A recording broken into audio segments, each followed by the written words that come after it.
ঘুরতে ঘুরতে আজ চলে এলাম আমরা লাভা, যার উচ্চতা দার্জিলিং এর থেকেও বেশি। ৭,২০০ ফিটের কাছাকাছি এখানকার উচ্চতা। এখানে এলে আপনি মেঘ যেন হাতে ছুঁয়ে দেখতে পারবেন। পথের ধারে আছে নানা ধরনের ঝর্ণা, যা আপনার দৃষ্টি আকর্ষণ করবেই। আপনারা এখন যেটা বাদিকে দেখছেন সেটা হচ্ছে লাভা রিজার্ভ ওয়াটার ট্যাঙ্ক। এখান থেকে লাভার বিভিন্ন জায়গায় জল সরবরাহ হয়। এখানে আছে একটি সুন্দর মনাস্ট্রি, সাথে আছে লাভা হাই স্কুল।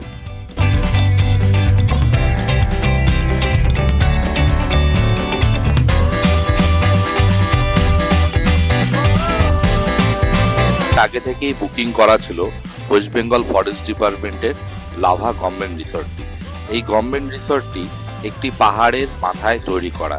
এখানেকার সৌন্দর্য সবাইকেই মুগ্ধ করবে, কারণ চারিদিকে আছে পাইন গাছে ঘেরা।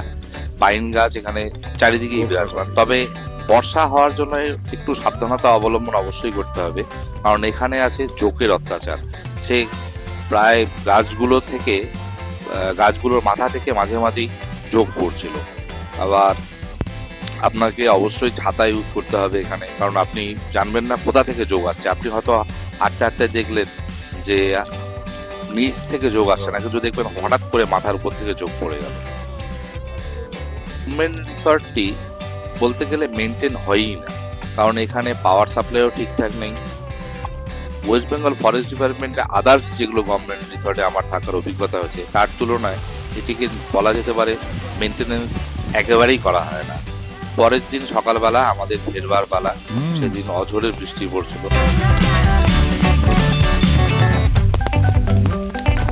ধীরে ধীরে যেতে হবে, প্রচন্ড রাস্তা স্কিপ করছে। রাত কাটাবার পরে এবার আমাদের ফেরবার পালা শুরু।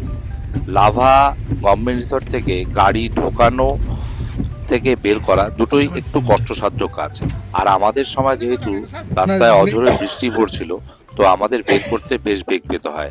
একে রাস্তা পিচ্ছিল হয়েছিল, দ্বিতীয় হচ্ছে রাস্তাগুলোর খুব ছোট ছোট বাঁক আছে। এখানে গাড়ির মোমেন্টাম একবার হারিয়ে ফেললে এখান থেকে গাড়ি বের করা বেশ কষ্টের।